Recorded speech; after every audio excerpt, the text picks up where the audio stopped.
A rare sight for people living in Port Colborne today.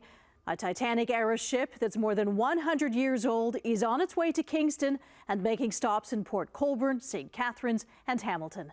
As Sean Cowan tells us, there's a lot of excitement surrounding the SS Keewatin.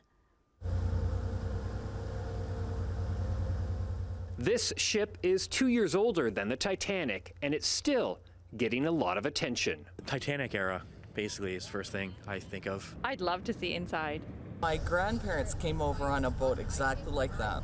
Built back in 1907 in Scotland, the SS Keewatin is the last Edwardian-era or Titanic-era steamliner. Around 3,800 similar ships were built in the early 1900s, but this is the only one that has survived all these years. The ship originally carried tourists, settlers, and cargo throughout the Great Lakes from the early 20th century until the 1960s. It changed how people cruised and boated on the Great Lakes. I mean, this was, certainly, new technology of the day, and gone from wooden sail ships to something, big and steel and lots of beautiful woodwork inside. But now it's en route to the Marine Museum of the Great Lakes in Kingston.